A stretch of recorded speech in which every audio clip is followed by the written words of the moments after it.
जय जगन्नाथ कहतु केमिति अछंती पुणी थरे इच्छाशक्ति चैनल आपण मानकु स्वागत जनाउछि। घर को गरीबी आ दरिद्रता काहींकी आसी थाए आज आमे ए वीडियो माध्यम रे जानिबा। मु आज आपण मानकु कहिबी को खराब अभ्यास करबा जोगु घर को दरिद्रता आसी थाए। घर को दरिद्रता काहींकी आसी थाए। घर को दरिद्रता आसीबा फल रे घर सुख शांति चली जाई थाए। आपण तेनिकी जेते भी रोजगार करंतु ना काहींकी घरे केबे भी बरकत हुए नाही। आपण भाबुथिबे एते रोजगार कला मध्ये मोर घरे पैसा बंचु नाही काहींकी ना आपणक घरे दरिद्रतार बास हो जाइछि। आ जो घरे दरिद्रतार बास होई थाए ना से घरे सबु प्रकारर सुख शांति सांगरे महालक्ष्मी मध्य सेठारु चली जाती। तेणु आसंतु आमे जानिबा जे को कारण को अभ्यास द्वारा आम घरु महालक्ष्मी चली जाती आ आम घर को दरिद्रता प्रवेश करि थाए। जो व्यक्ति भगवान को पूजा पाठ भजन करे नाही सबु बेले निंदा परर चुगुली परर बुराई रे लिप्त रही थाए मस्त रही थाए सेठारे तांको जीवन रे दरिद्रतार बास होई थाए। दरिद्रतारु बंचिबाकू हेले भगवान को नाम आमको नबाकू पड़िबो। जोठी नारायण आसीबे सेठी महालक्ष्मी निश्चय भावरे आसीबे ही आसीबे। जोठी नारायण थिबे तो सेठी लक्ष्मी मध्य निश्चित थिबे। ताहाले सेठारे दरिद्रतार प्रश्न उठिला को आपण माने भल भावरे जानि नियंतु भगवान को भूली गले ही घर को दरिद्रता आसी थाए। भगवान को नित्य चिंतन करंतु भगवान को नित्य भक्ति करंतु तो दरिद्रता कौनसी प्रकार रे भी आसीबो नाही। व्यक्ति दरिद्र हेबो नाही भगवान को भूली गले ही व्यक्ति पाखकू दरिद्रता आसी थाए। घरे झगड़ा कारणरू घर को दरिद्रता आसी थाए। जदि आपणक घरे लड़ाई झगड़ा होउथाए ताहाले आपण भाबी नियंतु आपणक घरे दरिद्रतार प्रवेश हेई जाउची किंबा आगको हबो। आपण भाबुथिबे निश्चय एया आपण भाबुथिबे कि छोट मोट झगड़ा तो प्रत्येक घरे रहिछि तो कोन प्रत्येक घरे दरिद्रता बास करूछि। एठी मु आपण मानकू कहिबी कि जेतेबेले को विशेष समय रे झगड़ा होउछि तो से समय रे झगड़ा हबा कथा नुहे। जेमिति कि सकाळ समयटा बहुत पवित्र समय हेई थाए। सेतेबेले हमर ठाकुरन को पूजा पाठर समय हेई थाए खाइबा समय रे संध्या आरती समय रे आ जेतेबेले घरे कोनोसी एक शुभ कार्य होउथिबो सेही समय रे जदि आपणक घरे लड़ाई झगड़ा होउथाए तो आपण बुझी जांतु कि आपणक घरे दरिद्रतार प्रवेश करूछि। घर को दरिद्रतार प्रवेश रोकिबा पई हेले घरे लड़ाई झगड़ा न करी घरे सबु बेले शांतिर वातावरण रखंतु आ परस्पर सहित मिलीमिशी सुख शांति रे रुहंतु। अन्य कारण घर को दरिद्रता आसीबार हला घरर कबाटरू जदि शब्द आसुथाए आपण कबाट को बंद कले किंबा खोलिले जदि कबाटरू कटकट शब्द आसुथाए ताहा नकारात्मक ऊर्जा को जन्म देई थाए। तेनु एई माध्यम रे दरिद्रतार घर को प्रवेश होबार बाट हेई थाए। जेपरि आपण कोनोसी मंत्र सुनुथांती तो मंत्र ध्वनि रे सकारात्मक ऊर्जार संचार हेई थाए। सेथि पई कहा जाय आपण मंत्र पढ़ी पारु नाहंती तो मंत्र सुनंतु काहेकि ना मंत्र उच्चारण द्वारा आपणक आख पाखर आपणक शरीरर भितरर नकारात्मक ऊर्जा सब बेल पई दूर होई थाए। सकाळु डेरी रे उठिबा आजिकाली आधुनिक दिनचर्या को नै लोक डेरी राति पर्यंत अनिद्रा रही काम करूचंती जहा फल रे सकाळु जल्दी उठी पारु नाहंती डेरी पर्यंत सोई रहउचंती। यह तो वास्तव सत्य कथा। जदि आपण डेरी राति पर्यंत चाहिबे तो सकाळु उठिबे बा किपरि आ जदि भी उठिबे निद आपणकर पूरा हेबो नाही जहा फल रे आपणकर स्वास्थ्य रे मध्य खराब आसी जिवो। तेनु जेउ माने चाकरी करूछंती राति अनिद्रा हेई कंपनी रे ऑफिस रे काम करबा को पडुची सेमानकु तो किछि कहि हेबो नाही। सेमाने तो निजर कर्म करूछंती किंतु शास्त्र मतरे एपरि अभ्यास को भूल बोली माना जायछि। काहेकि ना एपरि कले चंद्र ग्रह अशुभ फल प्रदान करि थाए आ एहा द्वारा मानसिक चिंता आ स्वास्थ्य संबंधी समस्या मध्य देखा जाय थाए। सकाळु जल्दी उठिबा द्वारा व्यक्तिर दिमाग रे नुआ विचार आसी थाए जहा आग को बढ़िबा पई सहाय्य करि थाए। गरुड़ पुराण अनुसार एभली व्यक्ति जे डेरी जाके सोई थाए ता जीवन रे जेते चेष्टा कले मध्य सबु बेले सदा सर्वदा तार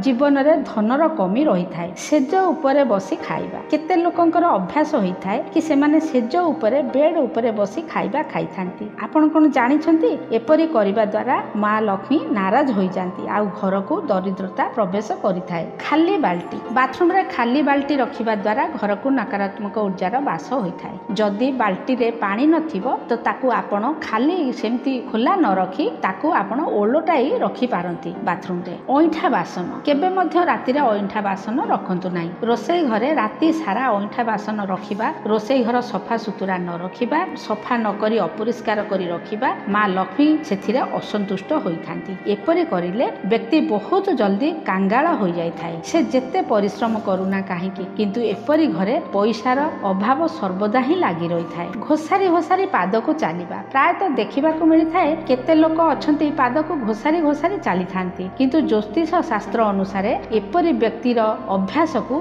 भूल बोली धरा जाइछि ये अभ्यास बहुत ही खराब यह द्वारा व्यक्तिर वैवाहिक जीवन शैली उपरे खराब प्रभाव पकई थाए खाली एतिकी नुहे निज निज भितरे मनोमालिन्यर सम्मुखीन मध्य होबाकू पड़ी थाए आउ दरिद्रतार घरे मध्य प्रवेश होइथाए स्त्री लोकंकर अपमान चाणक्य नीति अनुसार जो लोक महिला मानकर अपमान करिथाए निज पत्नी को सम्मान दिए नाही एपरि घरे महालक्ष्मी केबे मध्य संतुष्ट रुहंती नाही तेणु जदि आपण चाहुचंती आपणक पाखरे पैसा धन दौलत रहू तेबे आपणकू स्त्री मानकू सम्मान देबाकू हबो जो घरे स्त्री लोक प्रसन्न रुहंती नाही खुशी रुहंती नाही जो स्त्री लोक शब्द घरु बाहर पर्यंत जाए सेठारे दुख सदा सर्वदा रही थाए संध्यारे खट्टा जिनिसर दान संध्या समय रे किंबा राति रे जदि काहाकू आपण खट्टा जिनिस जेमिति कि दही हैला किंबा आचार हैला किंबा अन्य कोनोसी खट्टा जिनिस दान करिबा द्वारा घर को आसुथिबा लक्ष्मी को आपण बाहरु बाहरु फेरै देला भली काम करूचंती ता संगरे राति रे लूण मध्य काहाकू दबा ठीक नुहे अपशब्द कहिबा जो लोक अन्य को अपशब्द कहिथांती अपमान करिथांती तांको पाखरे मध्य पैसा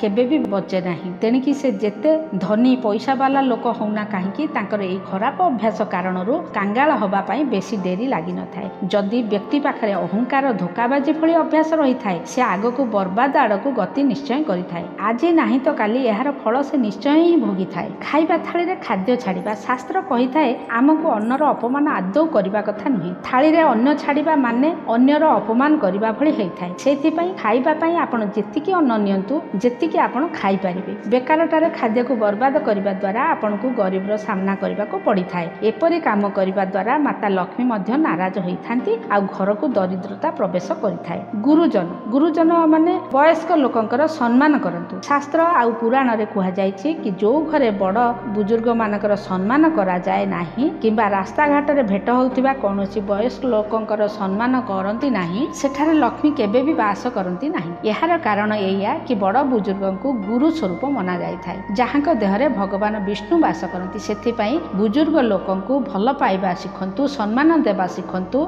जहा फलर कि भगवान विष्णु आपनक ऊपर बहुत खुशी हेबे हाथ रे लूण देबा कारणरू मध्य घर को दरिद्रता आस्थाए एभली मान्यता अछि कि लूण घरर नकारात्मक ऊर्जा को अवशोषित करि थाए आपण जदि काहा को लूण दउछंती तो तांको हाथ रे केबे भी लूण दियंतु नाही ज्योतिष शास्त्र रे एभली हाथ रे लूण देबा को अशुभ बोली मना जाय थाए तेनु करी जेते बेले भी आपण काहा को लूण दउछंती तो कोनोसी एक बासन रे रखी करि दियंतु हाथ रे केबे भी दबा पई चेष्टा करिवे नाही ओइठा थाली पकेई उठिबा खाई सारिबा परे ओइठा थाली पकेई उठी जिबा भल अभ्यास नुई एथिरे व्यक्ति को केबे भी सफलता मिली पारे नाही ता जीवन रे से केबे भी उन्नति करि पारे नाही कुहा जाय खाई सारिबा परे ओइठा बासन को उठेई ठीक जागा रे नेई रखिबा द्वारा शनि आउ चंद्र दोष दूर होई थाए ता संगे संगे लक्ष्मी मध्य प्रसन्न होई थांती घरर सफा सुतरा संगे बाथरूम रो सफा सुतरा मध्य निहाती आवश्यक प्रायतः देखा जाय लोक माने गाधोई सारी बाथरूम को सेमती अपरिष्कार करी छाड़ी दे आसंती एपरि करिबा द्वारा चंद्रंकर अशुभ फल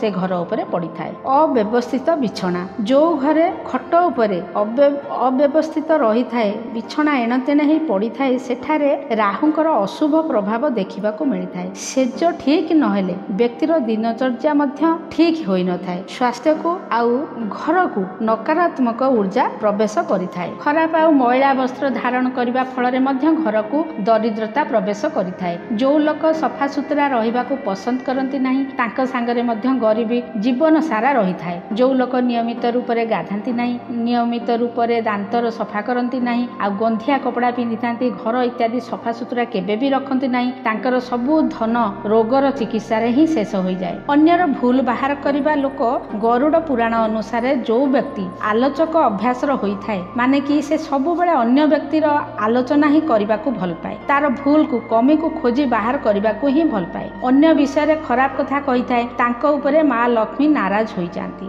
बेकारटारे रागिबा खालीटारे किछि कथा नथिबो चिलाइबा स्वभावर व्यक्तिଙ୍କ ऊपरे ଦରିଦ୍ରତା ଆସିଥାଏ। ନଖକୁ ଚୋବେଇବା, ନଖ ଚୋବେଇବା ଆତ୍ମବିଶ୍ୱାସ କମ୍ ହେବାର ଲକ୍ଷଣ ଦେଇଥାଏ। ତାପରେ ମଧ୍ୟ ଏପରି ଖରାପ ଅଭ୍ୟାସ କେତେ ଗୁଡ଼ିଏ ରୋଗର କାରଣ ମଧ୍ୟ ହୋଇଥାଏ। ଆଉ ଜ୍ୟୋତିଷଙ୍କ ନଜରରେ ଦେଖିବାକୁ ଗଲେ ନଖ ଚୋବାଇବା କାଙ୍ଗାଳି ଆଉ ବର୍ବାଦୀ ଘରକୁ ଡାକି ଆଣିଥାଏ। ଏଇଭଳି ଅଭ୍ୟାସ କରିବା ଦ୍ୱାରା କୁଣ୍ଡଳୀରେ ଗ୍ରହ ଖରାପ ପ୍ରଭାବ ପକାଇଥାଏ। ତେଣୁ ଏଭଳି କାମ କରିବାରୁ ଆପଣମାନେ ବଞ୍ଚିତ ରୁହନ୍ତୁ। ବ୍ୟକ୍ତିକୁ ସବୁବେଳେ ମିଠା କଥା କହିବା ଦରକାର। କଡ଼ା କଥା କହୁଥିବା ଲୋକଙ୍କୁ କେହି ବି ପସନ୍ଦ କରନ୍ତି ନାହିଁ। ଏଭଳି ବ୍ୟକ୍ତି କଥା କଥାରେ ଅନ୍ୟକୁ କଷ୍ଟ ତ ଦିଅନ୍ତି, ତା ସହିତ ନିଜର ମଧ୍ୟ କ୍ଷତି କରି ବସିଥାନ୍ତି। ଏଭଳି ଲୋକଙ୍କର କୌଣସି ମିତ୍ର ବନ୍ଧୁ ନଥାନ୍ତି, ବରଂ ଦିନକୁ ଦିନ ତାଙ୍କର ଶତ୍ରୁତାର ସଂଖ୍ୟା ବୃଦ୍ଧି ପାଇବାକୁ ଲାଗିଥାଏ। ଗୋଡ଼ ହଲାଇବା, ଜ୍ୟୋତିଷ ଶାସ୍ତ୍ରରେ ବସି ବସି ଗୋଡ଼ ହଲାଇବାର ଅଭ୍ୟାସ ବହୁତ ହିଁ ଅଶୁଭ ହୋଇଥାଏ। ଏପରି ସ୍ଥିତି ବ୍ୟକ୍ତିର ମାନସିକ ଚିନ୍ତାଧାରାର ଆଧାରରେ କମଜୋର ହେବାର ଆଖ୍ୟା ଦେଇଥାଏ। ତା ସହିତ ଏପରି ଅଭ୍ୟାସ କୁଣ୍ଡଳୀରେ ଚନ୍ଦ୍ରମାଙ୍କୁ କମଜୋର କରି ଚିନ୍ତାର ଶିକାର କରାଇଥାଏ ଆଉ ଘରକୁ ଦରିଦ୍ରତା ମଧ୍ୟ ଆଣି ଦେଇଥାଏ। ଭଙ୍ଗା ବାସନ, ଫଟା ବାସନରେ ଭୋଜନ କରିବା ଉଚିତ ନୁହେଁ। ଯେଉଁ ଘର ଦୁଆରୁ ଗାଈ ମଇଁଷି କିଛି ନ ଖାଇ ନ ପିଇ ଫେରି ଯାଆନ୍ତି, ସେଭଳି ଘରେ ସର୍ବଦା ଦରିଦ୍ରତା ରହିଥାଏ। ଯିଏ ଧର୍ମପରାୟଣ ହୋଇନଥାଏ, ସଦାଚାରର ପାଳନ କରେ ନାହିଁ, ନିଜର ନିତ୍ୟକର୍ମକୁ କରିବା ଛାଡ଼ି ଦେଇଥାନ୍ତି, ସେଠାରୁ ଲକ୍ଷ୍ମୀ ଚାଲିଯାଆନ୍ତି ଆଉ ଦରିଦ୍ରତା ନିଜର ଘର ବସେଇ ଦେଇଥାଏ। ତ ସାଙ୍ଗମାନେ, ଆଶା କରୁଛି ଏହି ଜାଣିବା କଥା ଗୁଡ଼ିକୁ ଆପଣଙ୍କୁ ନିଶ୍ଚିନ୍ତ ଭାବରେ ଭଲ ଲାଗିଥିଲେ ଏହାକୁ ଆପଣ ଗୋଟିଏ ଲାଇକ୍ କରନ୍ତୁ, ଚ୍ୟାନେଲଟିକୁ ସବସ୍କ୍ରାଇବ୍ କରିବା ପାଇଁ ଯେପରି ଭୁଲନ୍ତୁ ନାହିଁ। ଭିଡ଼ିଓଟି ଶେଷ କରିବା ପୂର୍ବରୁ ମୁଁ ଆପଣମାନଙ୍କୁ ଆଉ ଗୋଟିଏ କଥା କହି ରଖୁଛି ଯେ କିପରି ଦରିଦ୍ରତାକୁ ଦୂର କରିବା। ମାନବ ଜୀବନରେ ରାମାୟଣ ଭଳି ପଥ ପ୍ରଦର୍ଶକର ଅତ୍ୟଧିକ ମହତ୍ତ୍ୱ ଅଛି। ଏକ ଆଦର୍ଶ ସଦାଚାରୀ, ଶିଷ୍ଟାଚାରୀ, ଶାନ୍ତିପୂର୍ଣ୍ଣ ତଥା ମାନବତାର ଜୀବନ ଜୀଇବା ପାଇଁ ରାମାୟଣର ସ୍ୱଧାୟୀ ଅତି ଗୁରୁତ୍ୱପୂର୍ଣ୍ଣ। କୁହାଯାଏ କି ଯେଉଁ ଘରେ ରାମାୟଣର ପଠନ ପାଠନ କିମ୍ବା ଶ୍ରବଣ ହୋଇଥାଏ ତ ଏପରି ଘରେ କୌଣସି ପ୍ରକାରର ନକାରାତ୍ମକ ଉର୍ଜାର ପ୍ରଭାବ ପଡ଼ିନଥାଏ ଆଉ ଦରିଦ୍ରତା ସେ ଘର ଦୁଆର ବନ୍ଧରୁ ହିଁ ଫେରି ଯାଇଥାଏ। ତେଣୁ ଇଚ୍ଛାଶକ୍ତି ଚ୍ୟାନେଲ ଆପଣଙ୍କୁ ରାମାୟଣ ପଢ଼ିବା ପାଇଁ ବିନତି କରୁଛି। ଦୁର୍ଗତି ନାଶିନୀ, ଅଜ୍ଞାନତା ନାଶିନୀ, ଭୟ ନାଶିନୀ, ଦିନ ଦରିଦ୍ରତା ନାଶିନୀ, ସବୁ ପ୍ରକାର କଷ୍ଟକୁ ନଷ୍ଟ କରିଦେଇଥାଏ ରାମାୟଣ ପଢ଼ିବା ଦ୍ୱାରା ତଥା ବୁଦ୍ଧି ଅଜ୍ଞାନକୁ ନଷ୍ଟ କରିଦିଏ। ଭାବନା ଦ୍ୱାରା ଭୟର ନାଶ ହୋଇଥାଏ। ଆପଣଙ୍କ ଘରେ ଲକ୍ଷ୍ମୀଙ୍କର ସ୍ଥାୟୀ ବାସ ହଉ, ଦରିଦ୍ରତା ଆପଣଙ୍କ ଘରୁ କୋଷ ଦୂର ଚାଲିଯାଉ, ଏହି ମନୋକାମନା ସହିତ ମୁଁ ଏ ଭିଡ଼ିଓଟିକୁ ଶେଷ କରୁଛି। ପୁଣି ଦେଖା ହେବା ପର ଭିଡ଼ିଓରେ। ସେତେବେଳେ ଯାଏ ଖୁସି ରୁହନ୍ତୁ, ବ୍ୟସ୍ତ ରୁହନ୍ତୁ ଆଉ ସବୁବେଳ ପାଇଁ ସୁସ୍ଥ ରୁହନ୍ତୁ। ଜୟ ଜଗନ୍ନାଥ।